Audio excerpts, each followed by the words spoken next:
Pak Mahfud, sulit untuk menepis anggapan bahwa Anda kecewa karena akhirnya tidak bisa menjadi pemain dalam pertarungan ini. Karenanya daripada tidak jadi apa-apa, lumayanlah jadi ketua tim sukses. Bagaimana Anda bisa menjelaskan pandangan-pandangan itu? Saya memang kecewa kepada PKB, tetapi bukan itu alasannya saya pindah ke situ. Kecewanya kenapa? Begini, orang mengatakan, saya ini menjadi calon PKB untuk calon wakil presiden. Tetapi sebenarnya tidak pernah itu sebenarnya. Misalnya PDIP menyebut punya 4 calon. Tidak pernah ada dokumen resmi bahwa saya itu calon dari PKB yang diajukan oleh ketua PKB. Seberapa Anda yakin Jokowi bisa lebih siap menjadi presiden dibandingkan dengan Prabowo? Ya, nomor satu saya garis bawahi, kita tidak sedang mencari orang sempurna. Itu nomor satu. Dan pemilihan presiden ini bukan mencari orang sempurna untuk dijadikan presiden. Hari ini kenyataan politik menunjukkan kita punya 2 pasangan. Lalu di situ kemudian saya melihat 2 pasangan ini dalam konteks Indonesia. Jadi bukan melihat dua-duanya saja dalam ruang hampa. Lalu dibandingkan satu sama lain dalam ruang hampa. Tidak. Kita tidak bagi-bagi kuasa, tapi bagi-bagi tugas. Indonesia ini besar, Indonesia ini luas. Tidak bisa hanya diurus oleh satu partai. Teman-teman aja di media aja sudah ngomong kok berapa menteri itu bukan, kan udah jelas. Oh tidak, kalau misalnya Gerindra bisa berkuasa, Pak Prabowo Hatta dipilih, kita akan bagi peran, kita bagi kekuatan, kita bagi. Jadi bukan bagi-bagi kursi. Tadi dipertanyakan adalah bagaimana bisa meyakinkan bahwa tidak terjadi transaksi koalisi. Ketika yang tampak adalah Golkar 11 menteri, Perdana Menteri, dijanjikan lebih dari menteri, itu yang tampak di permukaan. Bagaimana meyakinkan tidak dagang sapi? Tidak pernah secara resmi atau mengatakan bagi-bagi kursi, bagi-bagi, tidak ada.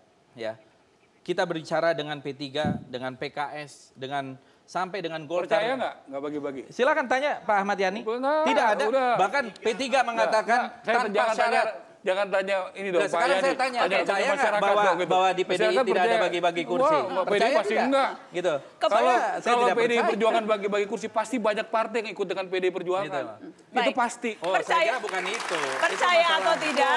Percaya atau tidak? Kalau kita memilih bagi-bagi kursi, pasti banyak yang ikut PDI Perjuangan. Percaya atau tidak? Nanti Jokowi Pilpres surveinya paling tinggi, JK paling tinggi, digabung. Waduh, bagi-bagi lagi. Tapi kita tidak melakukan itu.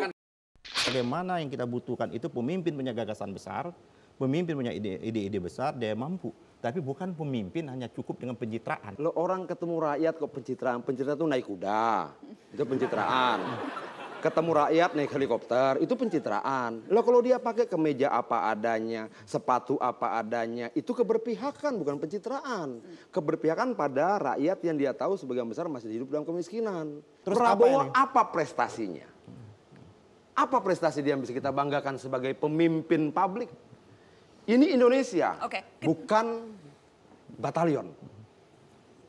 Beda dia pimpin pasukan dan beda dia pimpin rakyat sipil. Oke, mungkin beberapa karya dia di pemerintahan bagus, walaupun berakhir buruk dalam pemecatan. Nah, lalu karya dia bagi rakyat sipil apa? Memangnya sama memberikan perintah dan instruksi pada prajurit dan memberikan perintah dan instruksi pada rakyat sipil? Beda. Nah, dia belum pernah memimpin institusi sipil seperti yang pernah dilakukan oleh Jokowi. Lalu apa harapan kita? Oleh karena itu beri kesempatan dia untuk memimpin kali ini. Ya kan? Dengan gagasan-gagasannya. Maksudnya buat uji coba. Bukan gagasan, bukan dia memberikan gagasan, ya kan? Dia bagaimana ingin membangun yang namanya kedaulatan di bidang pangan. Bagaimana? Dia bahkan mau membangun dengan kedaulatan energi, itu ide dan gagasannya Prabowo. Tidak ide yang berdasarkan masukan di berbagai macam. Dia diskusikan bagaimana proses penegakan hukum. Itu genuine ide. Loh, bagaimana pemimpin besar itu dengan ide dan gagasan.